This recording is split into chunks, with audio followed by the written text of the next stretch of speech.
Well, it gives me great pleasure to introduce our speaker.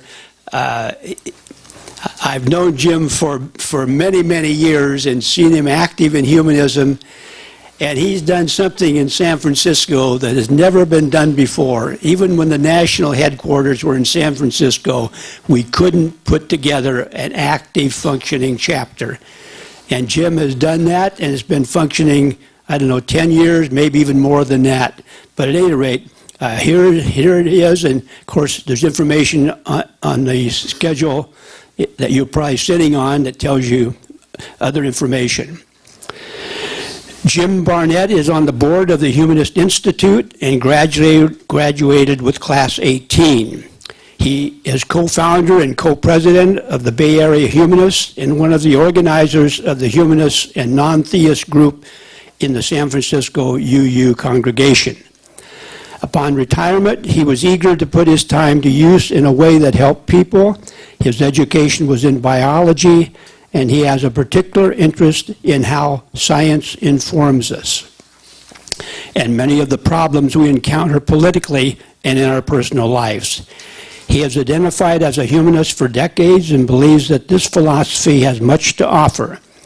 His humanism was largely expressed within the confines of the Unitarian Universalist Church.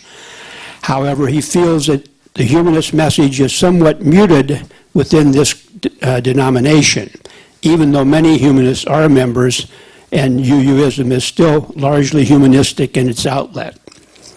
He wanted to better equip himself to strengthen humanism within UU, as well as help build humanist organizations outside the domination. Fortunately, he became aware of the Humanist Institute.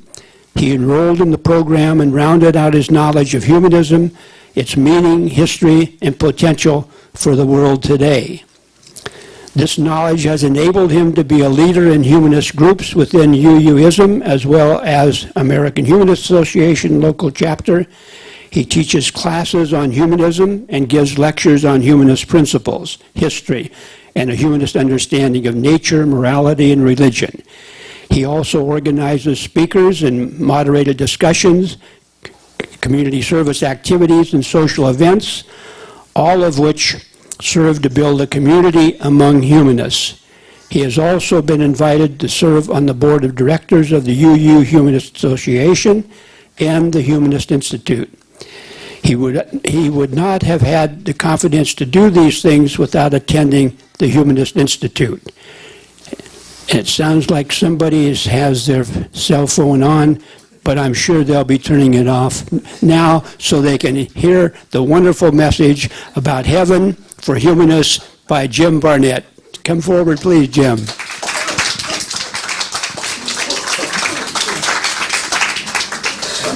Thank you, Jim.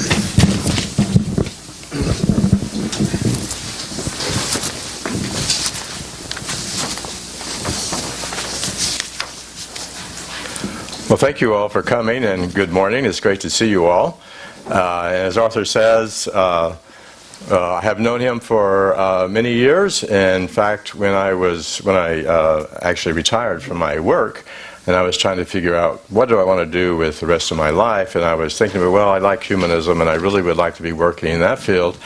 And I did become aware of the Humanist Institute, and wanted to get some feedback as to whether that was really a good move for me to accomplish what I wanted to in my retirement years. And so I came down and talked to Arthur. You were in Palo Alto at that time, and got his input, and he said, yeah, that was a good thing to do. So I went ahead and enrolled in the Humanist Institute, which was a 3-year program, low-density program, which I'm glad I did. I learned a lot and met a lot of humanists all over the country from many different perspectives. And I guess I'll put a plug in for the Humanist Institute. If anyone would like to get more into humanism, I encourage you to look it up and see if you'd like to enroll in some of those programs. They're very, very good. Well, for today, the talk is Humanist Heaven, and this may seem like a strange title, oxymoron, as you might even say, because most humanists typically don't believe in an afterlife. They don't believe that there's going to be a heaven waiting for us or hell if we're not such a good person. So if we're going to be looking for a humanist heaven, we're going to have to look on this earth, right? It's got to be here somewhere. And what would that look like? Well, it would be a society which would not be based on religious beliefs, but a society based on more reason, rationality, that sort of thing, and where the needs of all people are provided for. And everyone would probably be equal. We're all equal people. And we would expect most people to be happy and satisfied with their life. Well, where is this place?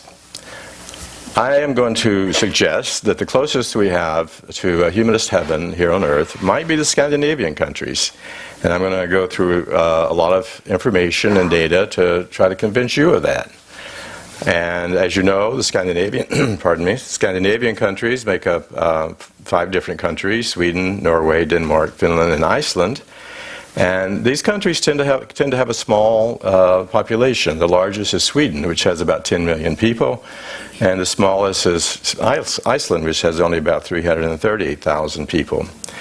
These countries, while they have some cultural and, except for Finland, linguistic commonality, they also have a lot of differences. Some are members of the European Union, and some are not. Some are members of NATO, and some are not.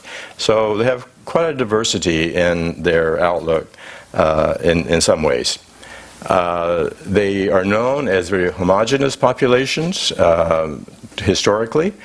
However, due to immigration in the last decade or 2 decades or so, there's quite a few immigrants in these countries now. Sweden has 16% of its population being immigrant, and it goes down to Finland, which has only 5.6%. So these countries are no longer homogeneous like they once were.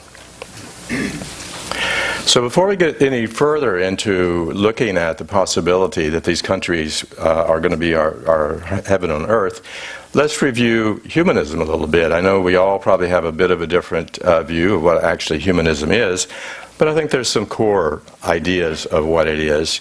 And whenever I'm talking or teaching a class on introductory humanism, I like to use this little chart here, a little graphic. And if you've heard any of my talks, you may have seen this before.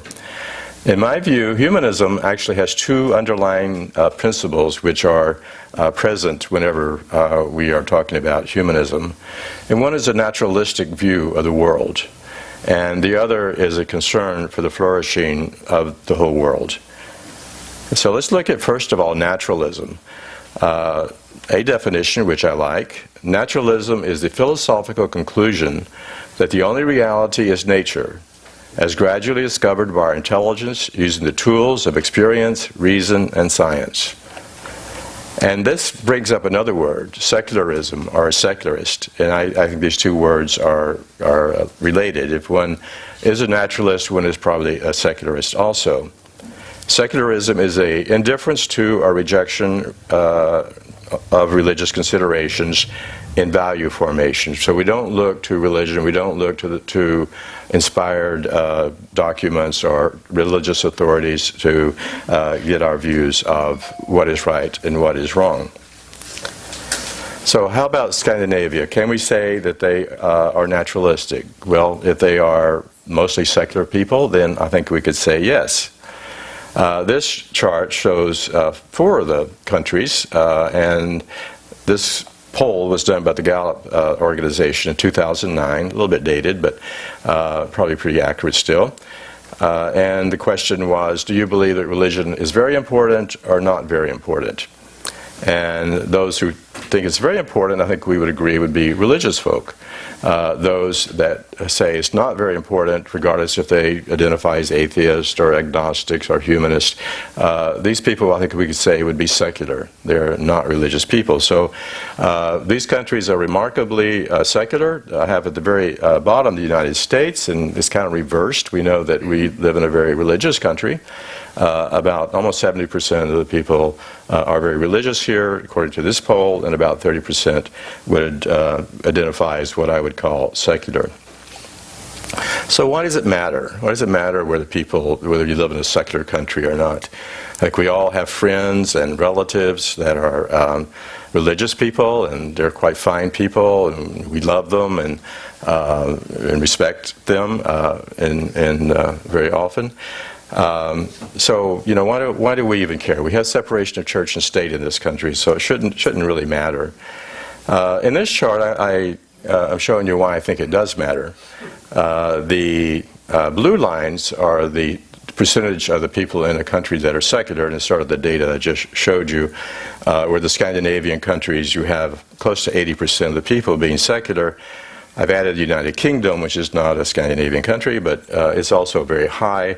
And in the United States, the blue line is very low because so few people are secular.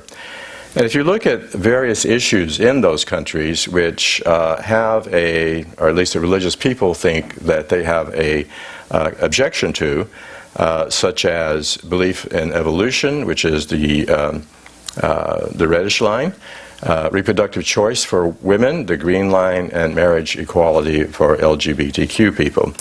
And you can see there seems to be a correlation. Doesn't prove a causality, but there seems to be a correlation with secularism, where secularism is, secular people tend to support these ideas, but people who are very religious tend not to. So I think this is why it matters, because people of a certain religious viewpoint will use those viewpoints to affect policy, to affect laws, and that sort of thing. So I think this is why a religious country may have more difficulty bringing about more humanistic values that I think most of us would agree on.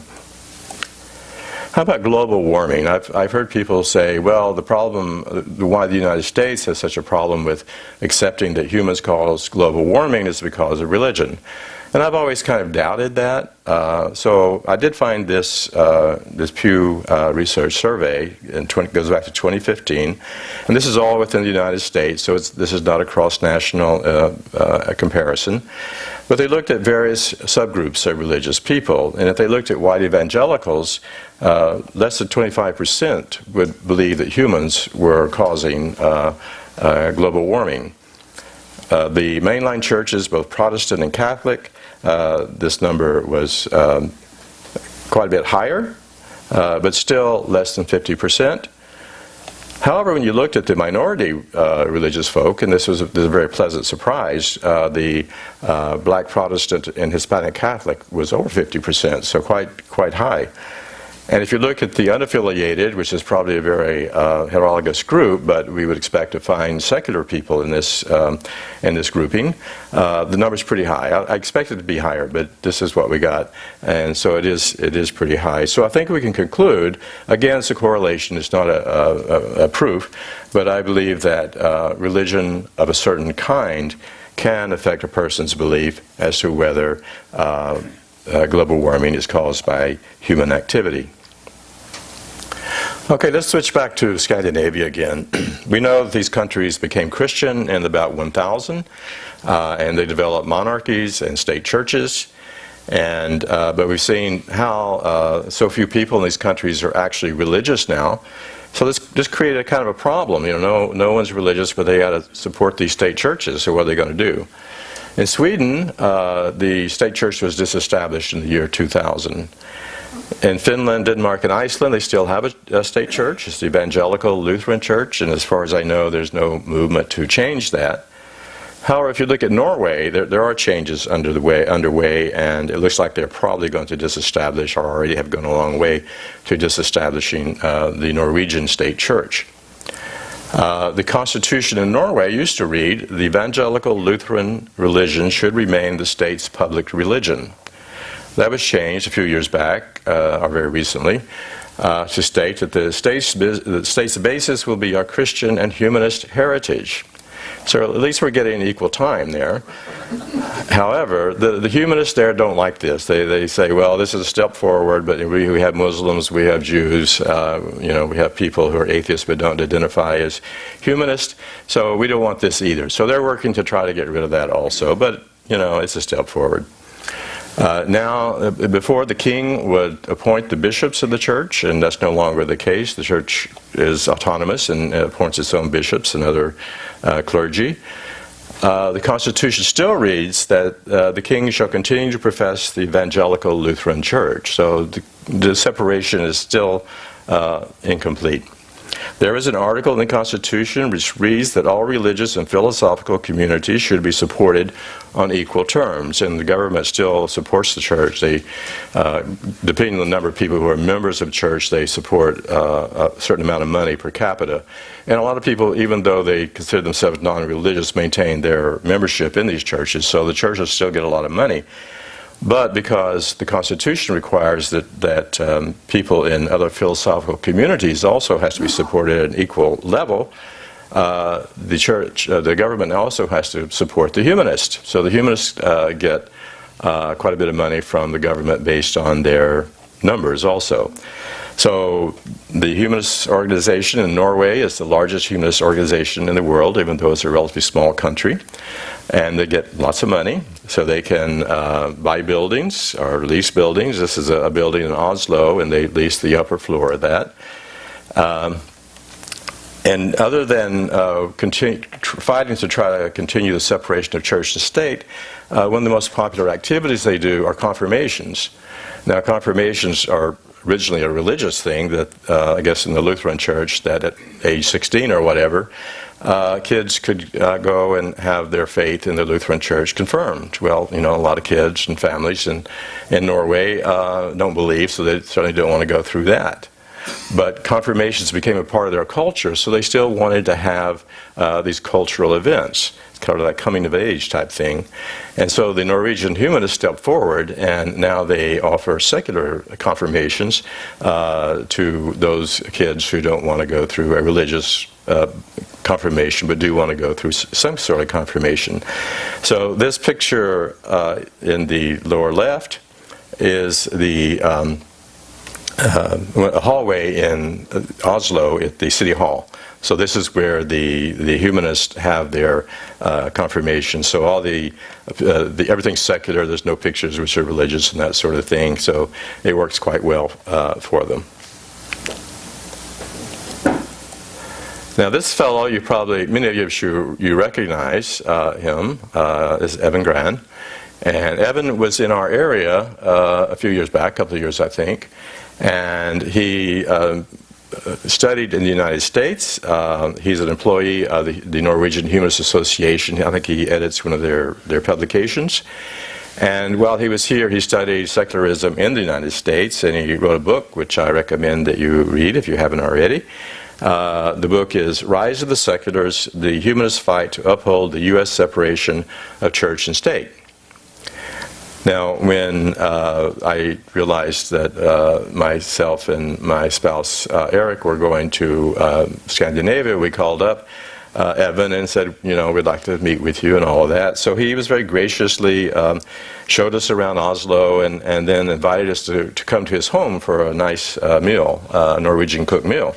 And his home is about an hour south of Oslo on the Oslo Fjord. And so this is his family, the upper right one here. There's Evan there, and his wife, son and daughter, and his daughter's boyfriend. And then the other guy is Eric, who's my spouse.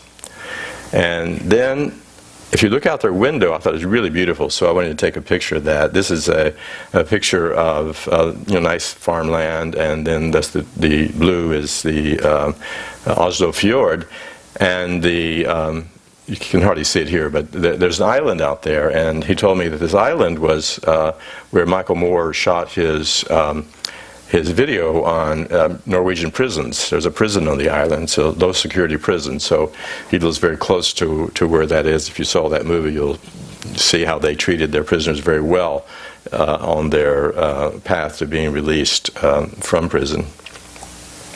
All right, so naturalism. It seems to me that I can make a good point that naturalism is a dominant philosophy of the people of Scandinavia. So the first pillar seems to be intact. Now let's look at flourishing. What does flourishing mean? Well, it's been with us for a very long time. Started way back with the ancient Greeks, and Aristotle used the term eudaimonia, and it's sort of been used by other people in history.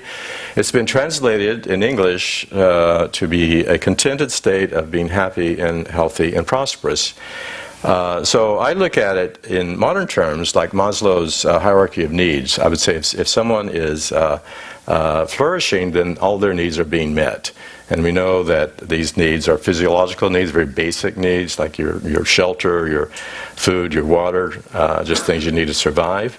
Safety needs, safety from being thrown in prison by your government or being shot by your government, or from crime, or from losing your job. Social needs, of course, we all need to live, have friends and family and communities, so that's an important need. Esteem needs, we need to feel like we're not, we're equal to everyone else. The Scandinavians do quite well, I think, along that line. They're a very egalitarian society, so I would imagine their esteem needs are very good. Self-actualization, where you feel you can accomplish what you want to accomplish and what your natural abilities will allow you to accomplish. So that's how I would interpret self-actualization. So how do the Scandinavian countries do here? And I'll talk about various others. I'm focusing to some emphasis on Sweden, though, although a lot of these topics are true for more than one country. So high wages. The working class in all these countries get paid very well. I'll try to point this out with the arrow. First of all, on the far right is the United States, which, the average pay here is very high.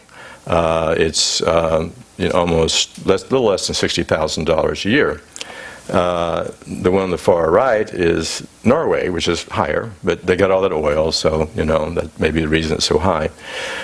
If you look at the other Scandinavian countries, plus there's some other European countries in there, they also get good wages. They can make a good living. Now, in the United States, we know we have this vast difference in pay. Some people get paid a little, and some people get paid a lot. The Gini index, which is the blue here, this is an index that economists use to measure equality within a country. And the short point is that the smaller the number, the more equality you have. And so the U.S. is about 0.4, and the Scandinavian countries are less than 0.3. It's hard to kind of know exactly what that means, but I think the only take-home thing you can have here is that they're just much more egalitarian in the Scandinavian countries.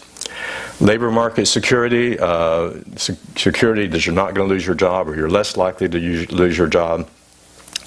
Various countries do different things here. In Sweden, it's very difficult to fire anyone. But what the government will do if there's a downturn in the economy, the government will supplement the wages of the employees so they won't be laid off. So that when there is an upsurge in the economy, then these people are still employed and they've been trained during this period of the downturn. And so that's how Sweden deals with it. Denmark takes a different approach. If someone is laid off, they don't try to keep the job there, but they help the person. They have very good unemployment benefits. Of course, they get their health care for free. They get education for free. And the government will do whatever it needs to find them a new job. So it still gives them security that they're most likely are going to be able to get a job, or at least be taken care of if they can't. Unlike Sweden, where the emphasis is on keeping your job in the first place. Very generous holidays. I think 4 to 6 weeks is what most people get. Generous sick leave and universal health care. Now, this is an interesting chart that I found, and given that we're in the process of debating health care in this country, and it seems to be heating up all the time, I thought it might be a good one to share with you.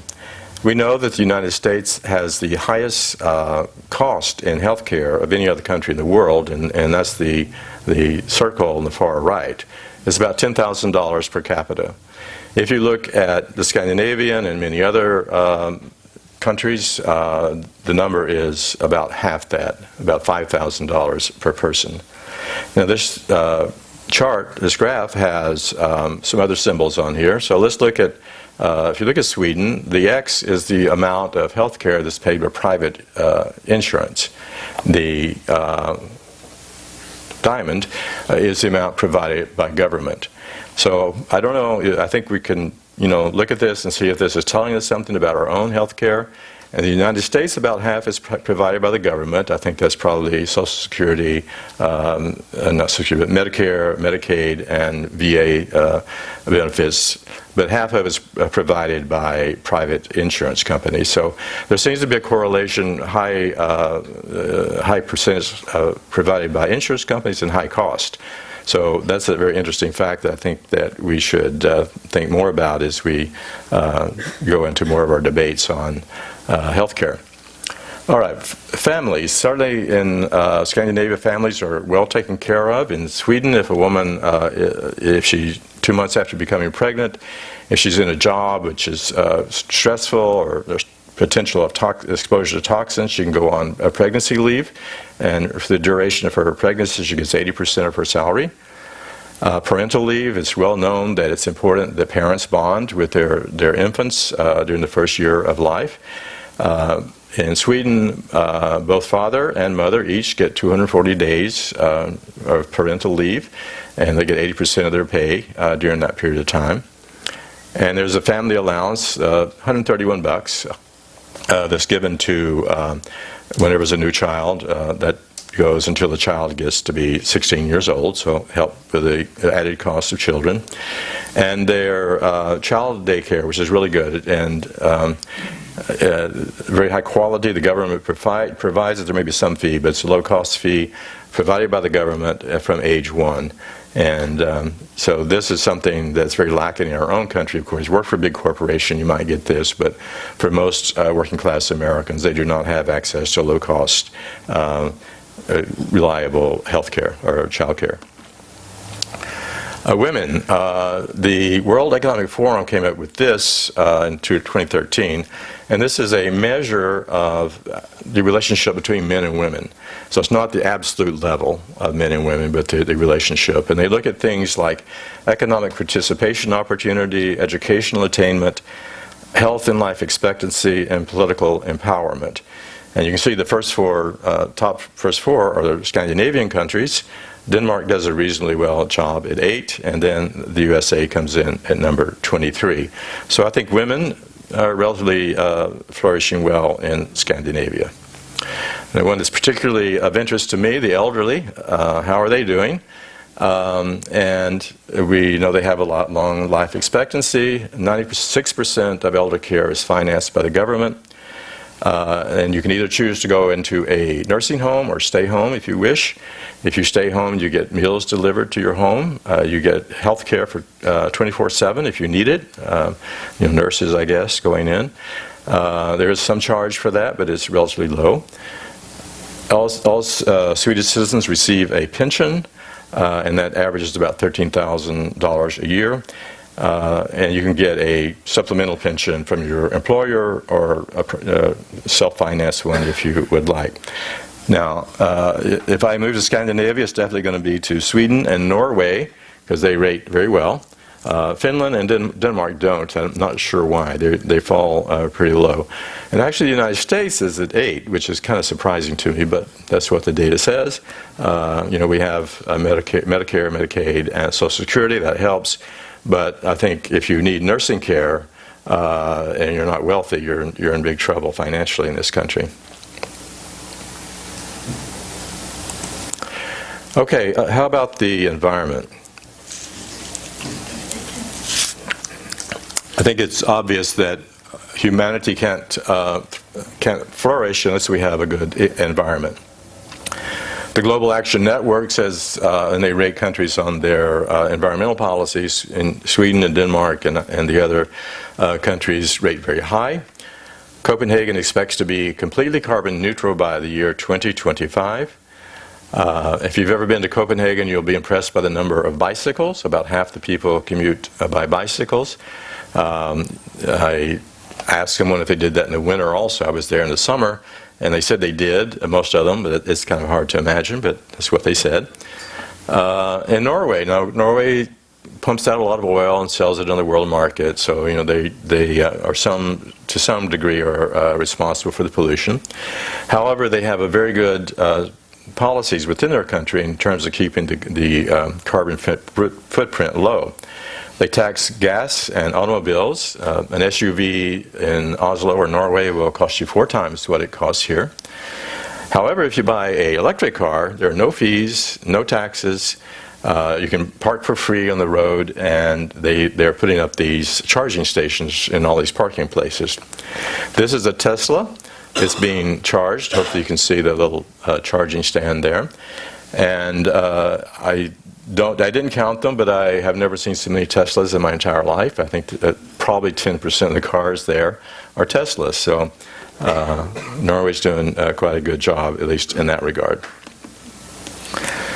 How about psychological flourishing? This was a study done in 2008 where people were asked, generally speaking, would you say that most people can be trusted, or that you need to be very careful in dealing with people? The most trusting countries, the ones in red, of course, are the Scandinavian countries, and I think it's because of their sense of security, that they don't feel threatened all the time. In our own country, it's less than 50%, and I suspect this is also because of our inegalitarian social system, our economic system, where everyone's kind of in competition with everyone else. So this is an interesting observation on how the kind of economy and the kind of country that we live in is affecting us psychologically.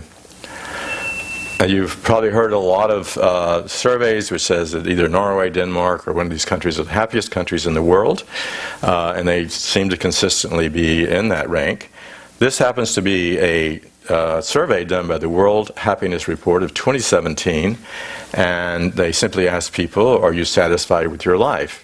And to me, that's sort of like Maslow's self-actualization. If you're happy with your life, then you're doing what you want to do with your life and don't see any major impediments to doing that. Norway, Denmark, Iceland, 1, 2, 3, number 5, Finland, and 10, Sweden. We didn't do so badly, it's 14, but not up there with the Scandinavians.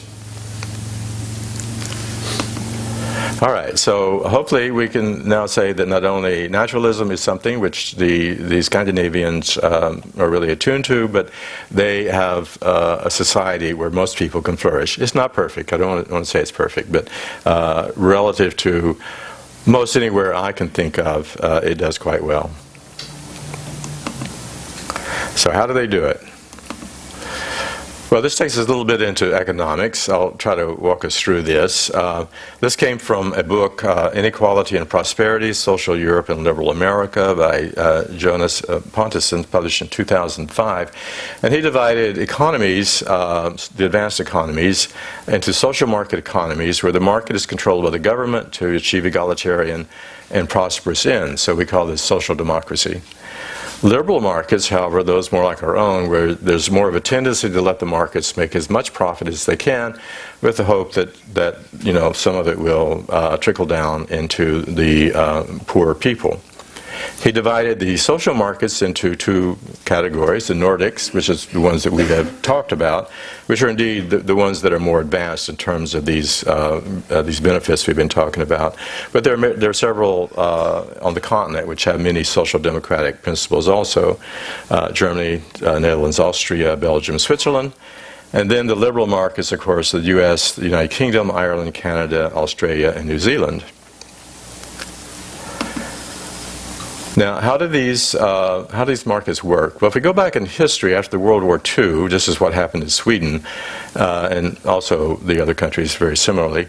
They got together. The unions were very strong. They formed a confederation, the Swedish Trade Union Confederation. The employers, the big employers, got together and formed the Swedish Employers Association, and the government was involved in their negotiations. So it resulted in a very harmonious situation. situation.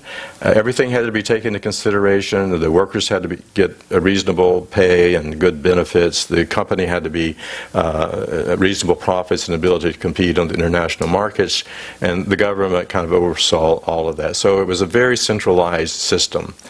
And as we'll talk about a little bit later, there's been a lot of changes, but this is sort of how they built their egalitarian, prosperous society from the end of World War II until about the 1980s. Now, Sweden today is a mixed economy. 90% is privately owned, 5% state-owned, and 5% co-op, and it is one of the most competitive nations in the world. And the rents, I thought I would throw this in. This tells you how the government will intervene into the markets when it needs to make sure that everyone has a good living. And particularly in our area where the cost of living is so high, this is particularly interesting, I think. Rents are controlled. But to finance the building of new properties, then banks, insurance companies, and pensions are required to pay into a housing board fund. Now, they pay high taxes in Scandinavia. They have to finance this somehow. In Sweden, I think the highest marginal rate is 57%. Doesn't mean everyone pays 57%, but I guess over a certain amount you pay 57%. And as I think in the United States, that number currently is about 39.6%. Now, how many people actually pay 39.6%? Because you get deductions and all that. But the same can be said about Sweden. You get deductions, and so it's hard to know exactly what people are paying, but I think we can say that the Scandinavians pay considerably more tax than we pay in our country. Okay, this idea of neoliberalization, and to me, I'm not an economist, but to me this means that you just reduce tariffs so that there's a free flow of capital, and if a company wants to go abroad and take advantage of low labor, they can do that and import their products back into the country of origin. And I think there's some advantages of neoliberalism. It could be argued that it's resulted in a reduction of poverty in many countries, such as India and China. It has resulted in the availability of low-cost products, so our working class or our poor people can go and buy at Walmart. They can go buy a shirt that is half what it would cost them otherwise. And you can also argue that the interdependence of countries will promote peace. And there's certainly disadvantages. The bargaining position of the labor unions and all working people is grossly weakened. Abilities of government to tax and to regulate are weakened, both if you look at different regions within the United States or even internationally. The government which reduces its taxes and regulations are the ones where companies like to relocate to. And we also see growing inequality and job insecurity in the United States, and I think, I believe, and can be argued, that this has led to the emergence of xenophobic hyper-nationalism that's called populism. And you see this in many countries, including the Scandinavian countries, so it's a worldwide phenomenon. So will social democracy survive? They have the globalization thing. There has been anti-immigrant sentiment in some of the countries, and some parties have emerged. They're still minority parties, but parties which have anti-immigrant ideas. The labor unions have fragmented because we have now more service industry as opposed to the industrial, and low skill versus high skill, highly educated versus lowly educated. Different unions represent those interest groups, and sometimes they're fighting. And so overall, their influence is being reduced. So in the 70s and 80s, they went through a period of liberalization, as they called it. They denationalized airlines and some train companies. Some of the labor management negotiations were decentralized, from what I told you about before. And some of the benefits provided by private, that were provided directly by the government were now provided by private businesses. So that means before for example, the daycare center, the employees may have worked for the government.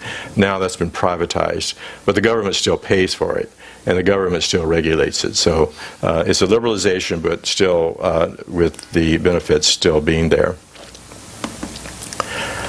So what is the attitude of the people? This has happened. This is a survey from 2011 for the Swedes. You know, what do they feel about this?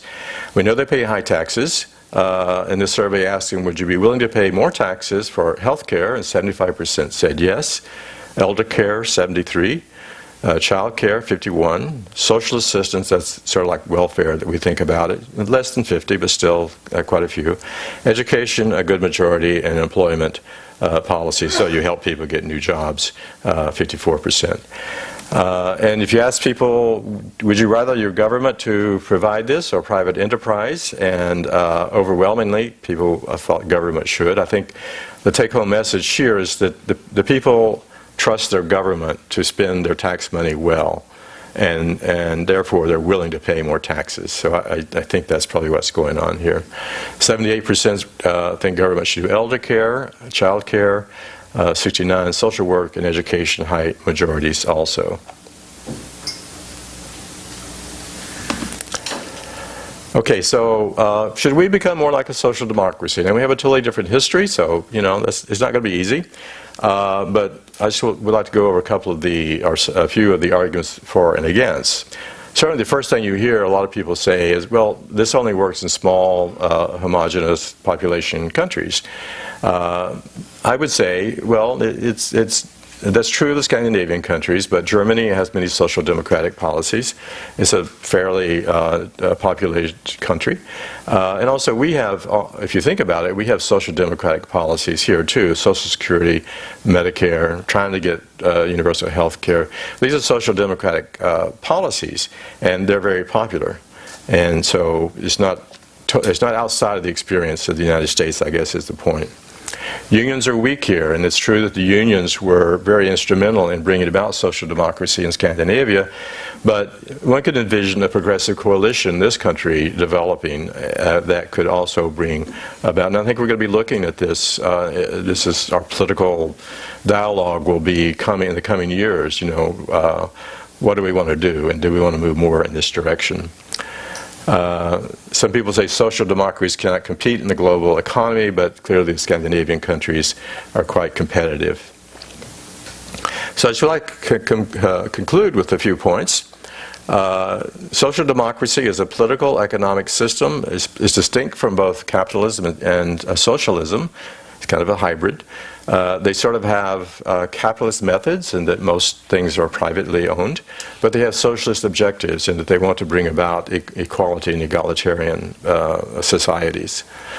Social democracy as practiced in the Nordic countries embody humanist principles better than any other system, and so Humanist Heaven, that's my view.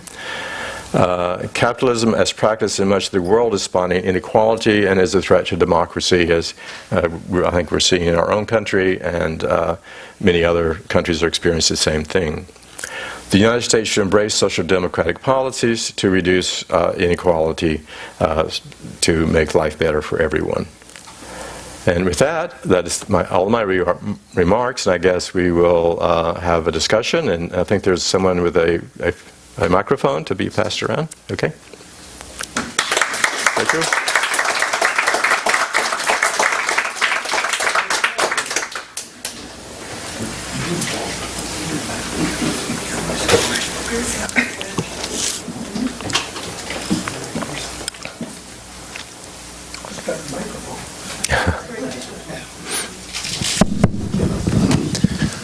Okay, those with questions, raise your hand and I'll pass the microphone around. Please hold it close to your mouth.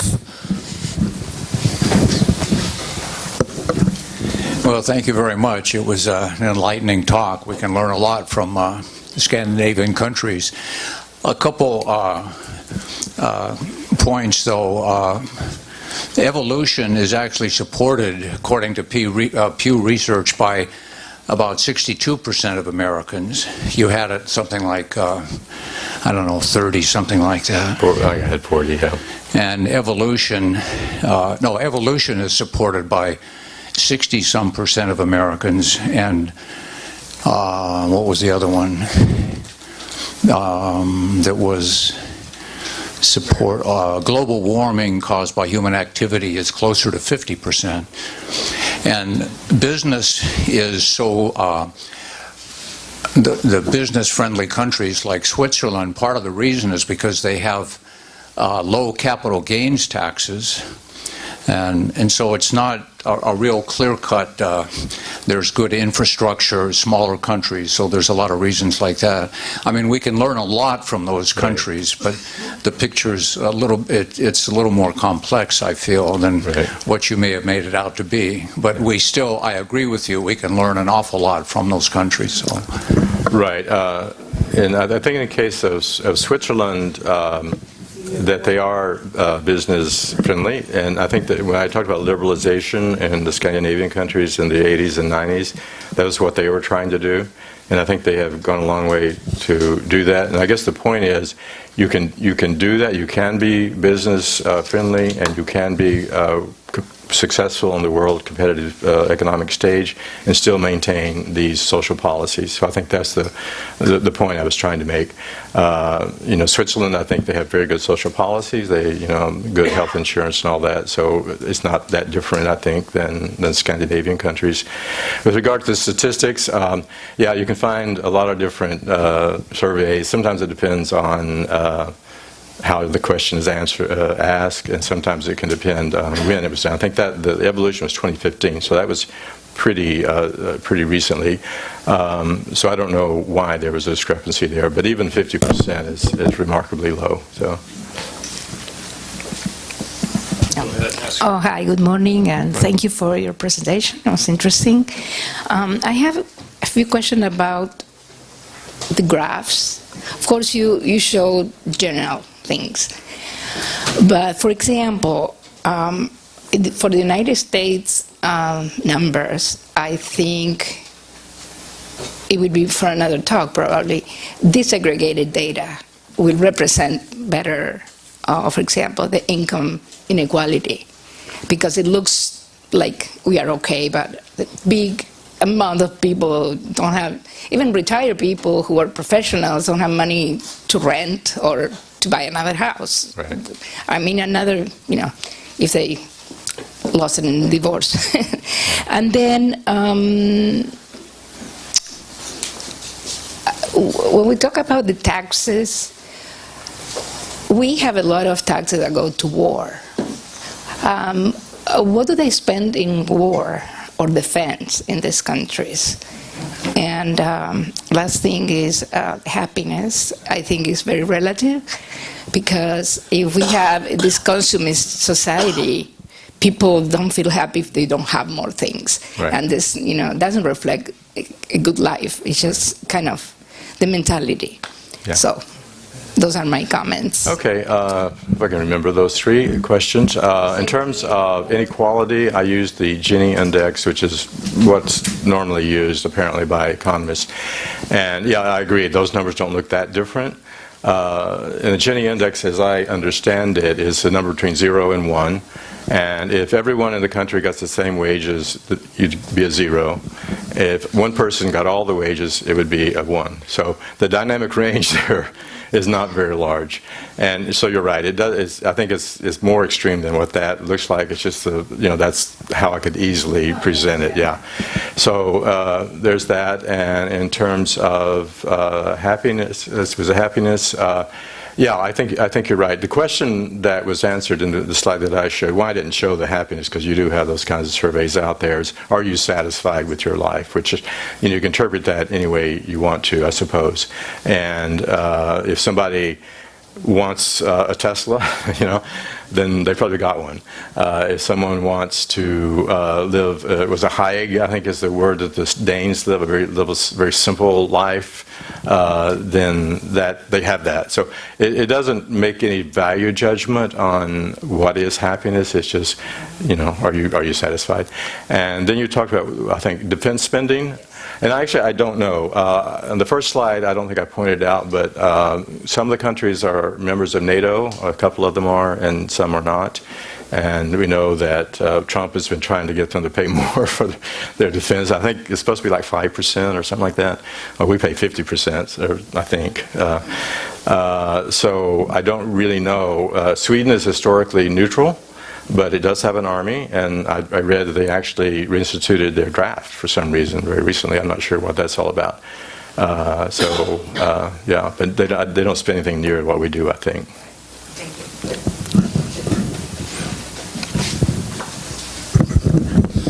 I'm curious about all this European versus USA. I don't even know about what's going on in Asia, how that works into it. Where's China stand? And are they mixed in these numbers as well? No, this was all this data was about the social democracies and liberal democracies. Countries like China, I'm not sure how you even, what category would you put that in? I have no idea. I think they're still communist. They're still communist. They use some capitalist mechanisms there, but anyway, so no, all the data I have. And I guess my objective was to think, as a humanist, what would I think would be the best society that I could envision, and where is it in the country? And so there may be others that I'm just totally not aware of, but those are the ones that I selected. Plus, I went there, so those things together. Do you have a question? Yeah, the business about oh shoot. I'm gonna come back to me. I've lost my train of thought. Okay.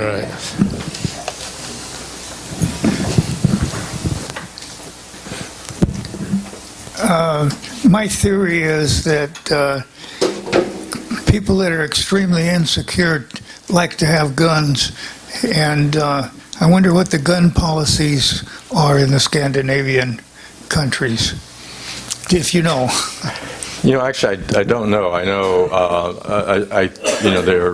a lot of them live in the far north, and then maybe they hunt polar bears or something. I really don't know. But Evan, the guy I talked about, one of the things he did is take us to, if you remember a few years back in Oslo, there was this guy who blew up a city block in Oslo using a fertilizer bomb. And then went to this island and shot a lot of young kids from the Social Democratic Party. He was an anti-immigrant type person, but I think this kind of thing was just totally shocking to the Norwegians and Scandinavians in general, because I don't think they have relatively little crime, I think, and probably very small amounts of guns. But I don't really know what their gun laws are. I've got two questions. One is on the parental leave. Is that mandatory for the worker? Because I could see a worker might feel that he has to keep working and get that little bit of extra income. With regard to Is the worker required to take time off for parental leave? I think they're required to take some of it off, like 100 days. And but then you can take up to 240 for the mother, and then another 240 for the father, and as long as it's done within the first year of the infant's life, they can do it any way they want to. But I think there is a mandatory 100 days. Okay. The other thing, I was just curious, when did they legalize same-sex marriage? They were among the first, so I don't really remember when, but it's totally a non-issue there, and it was probably at least 5, maybe 10 years before we did, but that's just a guess. I don't remember. Leave in Scandinavian countries is paid leave, I think. You got to make that clear, right? What's that? It's paid leave. Oh, paid leave, yes, 80% of your salary. Yeah, the figures on one of the countries that was 50% secular were 10 years old, and since then you said there had been something like 6,000 immigrants. That must have an effect on what percent of them are secular? So that's not a good conclusion. Yeah, well, that's a good point. And some of this data was a little more dated than I would like. It's just the most recent I could find. And like we see, Sweden, the 16% is immigrant. Now, that doesn't mean 16% are Muslim. That means a lot of these people are coming from other EU countries, Poland and so forth. And will that affect those numbers, and it very well may be, but there also could be more secularization in those communities with time. And I think that's sort of the hope that the people will feel like they're Norwegian or Swedish, and feel part of the society. But that's a very good point, and I don't really have the answer for that. I understand that Copenhagen is one of the most expensive cities in the world to live in. How do you account for that? How do I account for that? Well, it's sort of like why San Francisco is one of the most expensive cities in the world, I guess. There are good opportunities here. A lot of people want to live here. Weather-wise, I'm not sure in either case. So I guess the people they tend to be reasonably wealthy. They can afford to pay higher amounts. But as I said, in Sweden anyway, the government has rent control, allowing more people to live there. All of this takes money. Now, for your information, between 1940 and 1960 in the U.S., those making over $5 million had to pay from 92 to 94% in the tax. 94%. Adolf Trump wants to reduce it to about 2%. So, at any rate, that's ridiculous. Yeah. That we don't tax the wealthy. Right. No, I agree. And you do have, even the middle class has to pay taxes. I mean, you can soak the rich to a degree, and certainly 2% is far too low. But the belief, I think, in Scandinavian countries is the best way to pay for it. You have to pay higher taxes than what we're used to.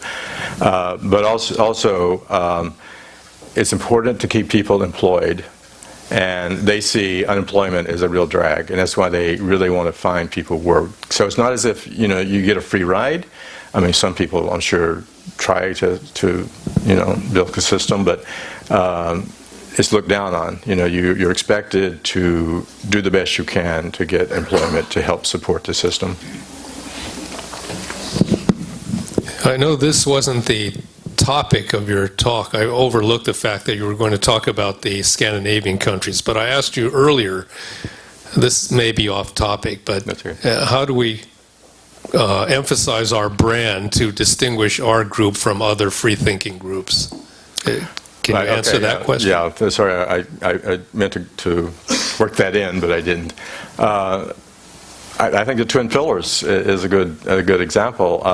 We have atheist groups, which many fine people, and I think many of them have humanist values, but it doesn't necessarily mean that they're going to. That's the function of their organization. They're kind of focused on one pillar, it seems like. And then you have other groups. You may have a religious church, for example, will be focused maybe on the flourishing pillar, but not the naturalistic. So we kind of do both. It's more all-encompassing.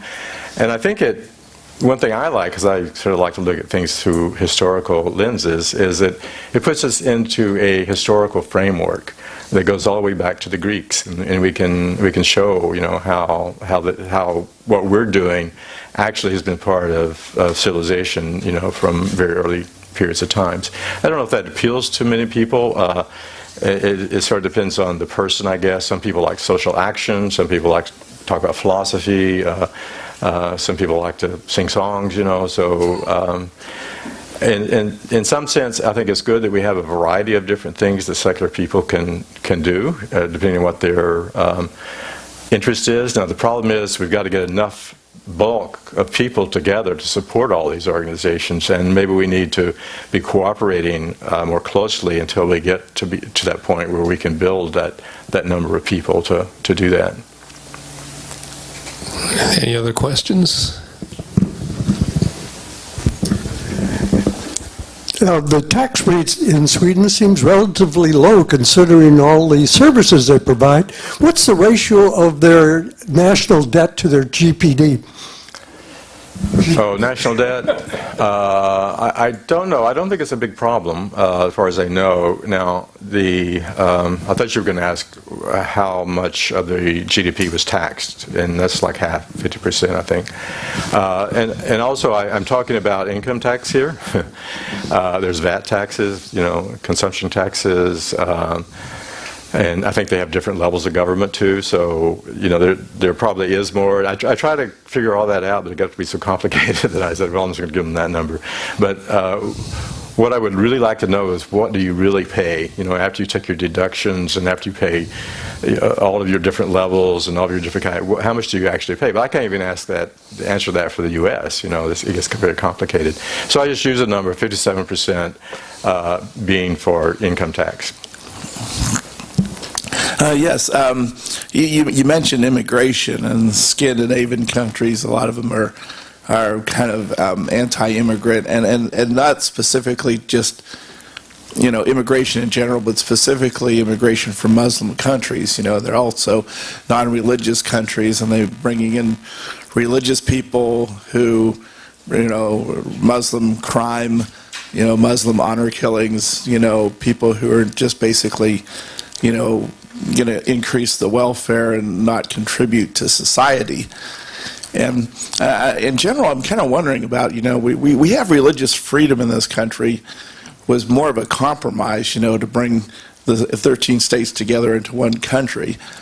But I'm not so sure that, religious freedom supporting people's stupid opinions, for lack of a better word, to be anti-naturalistic or anti-reality is a good thing. I was just wondering if you had any thoughts on, the cost to societies of, religion in general, and should religion be a right, the way it is here. Yeah, I don't know. Of course, they had state churches and state religions in Scandinavia historically, but since people don't believe that anymore, I think that appears to be going away, at least in some countries, as we saw. And there has been some anti-immigrant activities. There's been some parties. There's still minority parties. I think the Netherlands has had a lot of that. There's some in Denmark. These are still minority parties. I think that the Scandinavian idea is very, Sweden is very humanitarian. They want to have a very good reputation of trying to help people and bringing them into Sweden, and they want to make it work.